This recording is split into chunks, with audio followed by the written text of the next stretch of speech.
Campbell for our interview, Unorthodox Tea Time. Mia is a correspondent for Vixen.com and the founder and editor of Pink Grasshopper.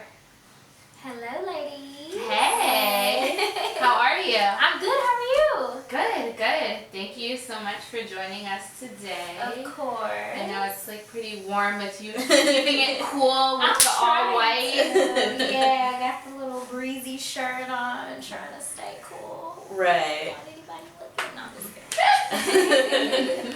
And so, Mia, last time I saw you, you were styling a photo shoot. It was a couple years ago. You were just kind of launching mypinkgrasshopper.com.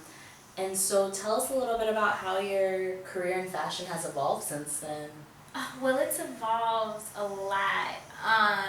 Pink Grasshopper is a little over 3 years old now. When I first, saw and met you, that was like 3 years ago. Right. So, Pink Grasshopper is definitely, has a bigger name. We're doing a lot more projects, Right. collaborations with, LA's finest, if you will, power players and things like that. So, we've changed the look of the site since then. Right.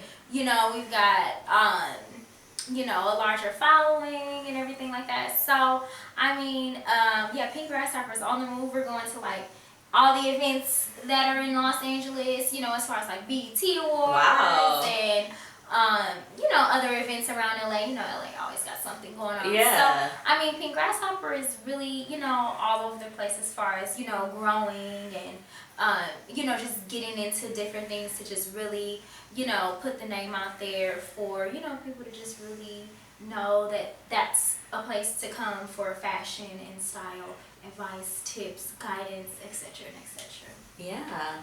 Cool. So I was kind of, of course, researching you online. You have a background in advertising and everything like that, and you kind of segued into fashion.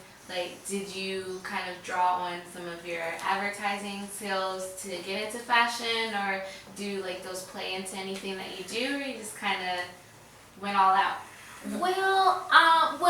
Okay, so let's start with, I actually studied advertising and communications at UC Berkeley, where I graduated from. Okay. And so that's how I got into advertising. Just, obviously one of those things where it's just okay, I majored in it, I'm going to work and just kind of Right. see how it goes. And so when I was at the advertising agency, I started at the very, very bottom in reception because for number one, I was right out of college, and Right. in that type of industry, they more so want experience rather than just school. Mm-hmm. And all I had was an internship. That was my first time working, so I had to start at the bottom. And while starting at the bottom, I just wanted to show and just wanted to showcase and just tap into my creative side.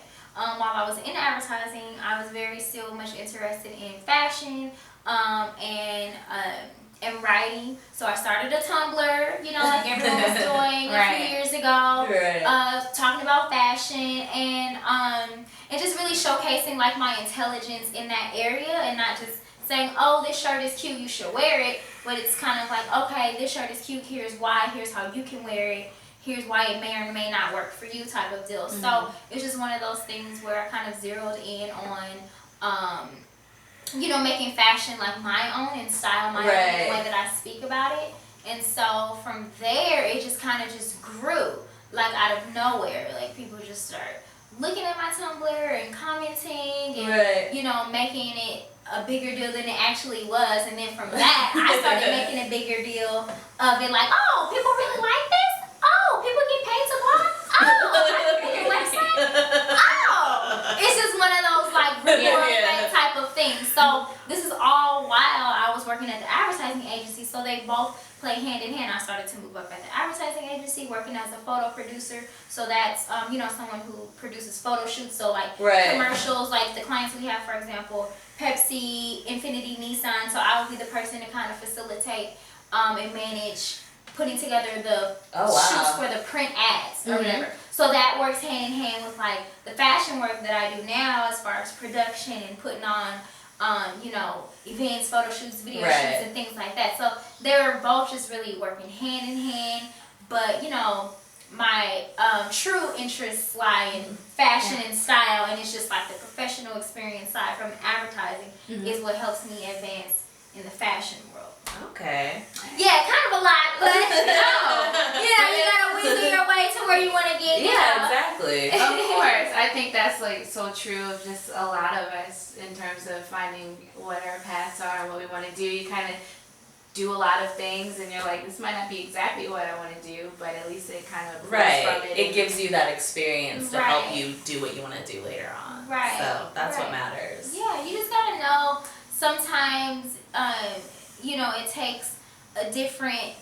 You have to be open to different paths to get to where you want to go. Right. You know what I mean? It's not always a straight direct path. Like, this is what I want to do, so I have to do this, this, and this to get there. Sometimes you have to take a detour, but as long as you still have your eye on the prize and still know where you want to go, and you make the connection. Like, this could work in this way. It's different, but it could work to help me get to there. Right. You know what I mean? It's still like, okay, well, let's do it. We're making money.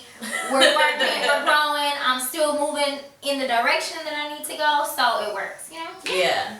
Okay. And tell us a little bit about your work with Vixen and being a fashion correspondent for them. Well, so Vibe actually reached out to me based on the work that they saw with Pink Grasshopper.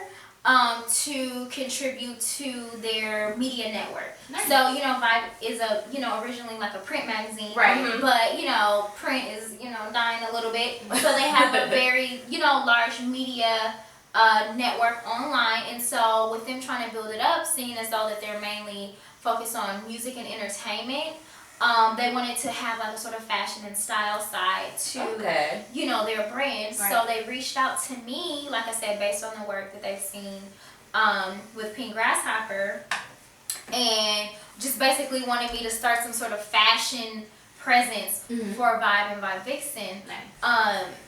And originally I was supposed to be, technically I'm on Vibe.com too, but Vibe Vixen is kind of like they're kind of like making it their own, like they kind of stole me from Vibe, type of deal, because it's like Vibe Vixen is more of like the fashion style oriented, and like female type of thing, so they're kind of just like, oh, let us have her type of deal, just because too Vibe didn't really, although they wanted to incorporate fashion, they didn't really know how. Right. You know what I mean? Yeah. And just me just coming on with like videos, it's just like, okay, people are gonna get confused, like, where is this coming from? Right. Type of deal, like, you never really talked about fashion before. Type of deal, like, why do you just all of a sudden have this girl on videos on Vibe.com? So that's what. So even though I'm like on Vibe.com, but I'm not as prevalent on there. Okay. Like I have like a whole thing on Vibe Vixen. So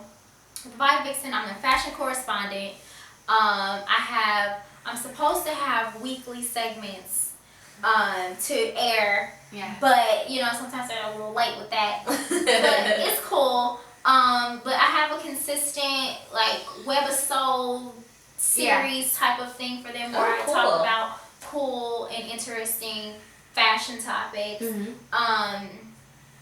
Anything from what to wear on a first date to how to take, the perfect spring selfie. Like I'm telling you, just cool things about fashion and stuff, about how to like upgrade or like be. That sounds pretty helpful. I'm pretty curious about what to wear on a. I'm dating right now. So me too. Like, so I kind of. what should I be wearing? Should I be wearing all black? Is this cool? Is this giving off like kind of a gothic vibe? Or definitely be you. Like if you have that gothic vibe, stick to that. You know what I'm saying? But definitely, keep it simple. I would say, if you go on the first day, you want to keep it simple because a lot of guys like it simple. They don't like too much makeup. They don't like. And you're not trying to go all out for a first date. Right. You don't know what. They don't even know. Right. Like, I went on a bad first date like earlier this month, so I'm kind of like. You can't invest too much time. Exactly. I pretty much had the same outfit on that I had when I was hanging out with my friends earlier. Didn't even change the shoes. I just put on some lip gloss, and it was a bad date. So it's like, I can't wear lip gloss to this. No, they definitely want to see the true you too, and you should, want to be the true you and not try to like hide behind different things, and keeping it simple because they don't understand fashion like that anyway. They just go, okay, does it look put together? Right. As long as you look Right. put together and smell good, you're good. Yeah. Well, Mia, thank you so much for joining us Yes. today on Unorthodox Tea Time. And I'm Danielle Dorkey, I'm Catherine, and this is the lovely Mia Campbell. and we'll see you next time. All right. Pinkies Pinkies out, out, bitches. Love is too high to bring it down. You can't bring it down. You can't bring it down.